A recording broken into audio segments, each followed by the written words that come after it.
Okay, this video is about how to study for Step 1 of medical school boards, and this applies whether you're MD or DO student. I'm a DO student who just took boards a couple months ago, got my scores back, had some time to process, and I feel comfortable giving you guys my strategy that I used. I think it'll work for you because it seemed like it worked really well for me. The thing about studying for Step 1 is it's hugely stressful for a lot of people because it is such high stakes. Everyone tells you residency applications are highly dependent on Step 1. That is consistently one of the highest factors that people take into account in accepting people into their residencies. And so it is really important, and naturally people stress out a lot about it. At least among my friends, and I'm sure most medical students are this way, there was a lot of back and forth about what was the best way to study, what was the most effective, and also a lot of comparing sob stories on how much time and effort we had to put into it. And it is, don't get me wrong, it is very difficult and time-consuming, hard process, but it can be more effective if you use evidence-based medicine, or in this case, evidence-based studying. I know evidence is a big deal in medicine, and I thought I would apply that to my preparation for boards. So just a quick Google Scholar search on what works for preparing for boards. One of the first things I saw was this from the Journal of Advances in Health Sciences Education. This is a 2004 study about USMLE Step 1, Preparation Performance. In looking through the study, it seemed fairly vague to me in terms of what they were actually looking at. It was a pretty high-level overview of what people were doing and what factors were contributing to their board scores. And the take-home message was medical school GPA is the best predictor of success on boards. And that was far and away. Everything else was just small effects. So the message here that I took from this was, don't worry about boards until you can devote full-time study to them. The main thing is just work hard in school. If you're still in the school semester, just focus on that and wait until you finish your finals until you start studying for boards. I think that you should probably only take about 1 month for dedicated board study. I'll get back to that later too. Another nice paper here we had from Medical Education. This was in the year 2003, so around the same time, and this was the effect of 3 commercial coaching courses on Step 1 USMLE. Take-home message was, don't bother spending the money on the commercial coaching courses. They sometimes found kind of a negative effect almost, except there were some confounding factors there with who was taking the commercial coaching courses. Maybe people were less comfortable with their progress so far, and so they kind of last resort signed up for the commercial coaching course, and maybe they scored worse because they were in a worse place to begin with. Going back to the take-home message from before was that medical school GPA is the best predictor. I think nobody needs a commercial coaching course. I think you can just do it on your own with the right resources. Here's another study, I'll say, not a paper, because it's just a PowerPoint you can look up for yourself. It was performed at the Albert Einstein School of Medicine. It's more recent, 2011. The problem with it is that it's only 96 students were included in this study, which seems pretty low, a little worrisome, but you can see later the p-values were plenty low. And disclaimer, this study here is used by USMLE World to promote their product at their question bank. But nevertheless, I think it's a good resource. And the thing I liked about this paper was that it gets more into the details about how the students studied, what they did, how many questions in a question bank they did. And this, I felt, was more revealing on what you should do to prepare for boards. They also agreed that the medical school GPA was the #1 predictor by far. They found that hours studied had a flat or almost even negative correlation with board scores, and their runner-up after med school GPA for most effective use of study time was to do questions. And this had, they controlled for hours studied, GPA, so total questions was very important. Which questions is the next one? Of course, like I mentioned, UWorld wants to promote their own question bank, so they use this study, and it compares UWorld against Kaplan and the NBMEQs, which are some tests you can download, I'm pretty sure for free, from the NBME website. And the cool thing about this slide, even though it was 96 students, you see the p-values on some of these are very low. In the right-hand column, you have the meat of the matter. How many questions do you need to increase your score by 1 point? UWorld, 123, that was the lowest. Based on that, that's what I did. I just did UWorld questions exclusively. They had found that first aid, even, and Golian lectures, these did not have any effects either, although that's possibly because nearly everybody used them, so it's hard to see the effect. And so maybe a slight risk not to use those at all, but I ended up doing fine without it. I know that's anecdotal, but honestly, I did not even open first aid during my preparations for boards, and it worked out fine. But that's pretty encouraging.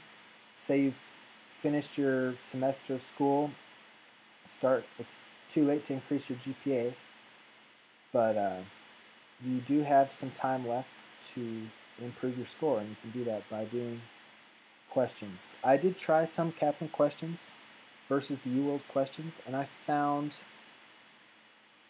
well, they were about similar level of difficulty in terms of the scores I was getting. I found the UWorld questions to be much more insightful, and I didn't feel like they were just quizzing super random facts that you would never think of. The UWorld questions were more believable that those concepts would actually be tested on the boards. And they do a great job of explaining all of the answers, and that came in very handy for studying. So among these 96 students they studied, every 123 questions you did in UWorld increases your score, your USMLE score by 1. On average. I think with my study plan that you can beat this average by quite a bit. I bet it would be, I mean, this is just me totally speculating, pulling numbers out of the air, but I bet it would be down around maybe 50 or 60 with this with this method that I'm going to talk about. And that method is UWorld plus Anki. I talked about Anki for medical school study in my last video, and it can apply just as well to studying for boards. First off, you start off with the UWorld subscription, which provides you with about 2,200 questions. I think they add some here and there. Divide that by the number of study days you have before boards. And like I mentioned before, I think you should only take about a month to study, because doing well in medical school is the #1 way to improve your board score. And you shouldn't be stressing about boards during the semester. After you take finals, take about a month to fully go through UWorld, do all of the questions one time through. So you divide 22 by about 23 study days, and that is that makes it necessary for you to do 2 4-6 question sets daily. They come in question blocks, and the maximum is 4-6, which reflects the testing environment of the USMLE. After you do your question set, which takes about an hour, you should Review all those answers thoroughly and make flashcards on anything that you didn't know or should have remembered. Anything you think, oh man, if only I'd known that, I would have been able to get this question right. Then, once you're done with those 246 question sets, which at the beginning, when you're just getting into UWorld, will probably take at least 3 hours per question set, so about 6 hours there to go through, review everything, and make all the necessary flashcards. As you get more into it, it should take a little bit less time. And then once you're done with that, do all the flashcards that have come due that day. And basically you're done in about 8 or 9, maybe 10 hours if you're going a little slower or getting distracted. And that leaves room for having a life. I mean, that's just like a regular full-time job there. And you can sufficiently go through UWorld in under a month and get everything out of it that you can possibly get. Squeeze those questions dry, and hopefully, you can improve your question score by, or your USMLE score by one or 2 points every day, pretty much. Like I said, it leaves time for sleep, exercise, family, and doing Anki every day increases your confidence that you've retained all the information. And like I mentioned, no stressing during the school year about boards. And I mean, a lot of people think they need to study for boards for 6 months. I'm telling you, you don't. If you did well in medical school, or even if you only did okay, average in medical school, you really only need about a month of dedicated study. So if you're familiar with Anki, you can stop watching right now. I'm just going to explain how I went through and took advantage of Anki in the process of going through the QBank. These are the 3 programs I used. QBank comes with a subscription from USMLE World, of course. Standard Microsoft Excel, and Anki. So here's what the question bank looks like, just like what you see on test day. You do the question set. You'll see if you get the question right. I blurred it out because this is proprietary information within the question bank. But you can see, you get the right answer, maybe you don't. You go through, pick out those pieces of information that you didn't already know, and put them into flashcards within Excel. Column A is front side of the flashcard, column B is the back side. And you can see here some of these pieces of information that I'd wished I'd known in order to get the question right. For example, there's a question asking here about Epstein-Barr virus Downy cells. I mean, I knew that it was some sort of lymphocyte, but I couldn't remember exactly which one, and that ended up being necessary to answer the question. It was a CD8 positive T cell, so I put that onto a card and memorize it. And then if another question on the real test comes up about it, I'll know it. Notice up here in the right-hand corner, I'm saving it as a .csv. You can also save it as a text file, a tab-limited text file, and then you import it into Anki. Pretty simple, user-friendly. And then every day, once you put in your new cards that you've made for the day, just do them, go through them.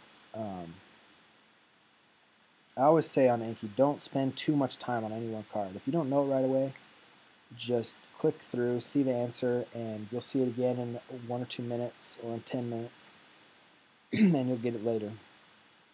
Man, this was a hard question. I had to know which anti-epileptic drug metabolized phenobarbital. Oh my gosh, I think they must have had some sort of respiratory suppression as a result of maybe an overdose or something. I don't remember the exact question, but anyway, primidone, which is not that common. In my experience, I have not encountered primidone hardly ever in discussion of anti-epileptics, and that was the answer to that one. So if I had gotten a question about that on the USMLE, I'm sure I would have gotten it right. So yeah, to me, the biggest advantage of doing this, increase your board scores as efficiently as possible once medical school is done, and just the confidence that comes with having done these cards multiple times, 4 to 5 times before you get into the test. It's just, I mean, this is the evidence-based way to do it. Repetition of quizzing, and like I mentioned those papers in that study before, doing questions that's the most efficient way to do it. So I hope you guys can all follow this lead and not stress out too much about boards. So good luck.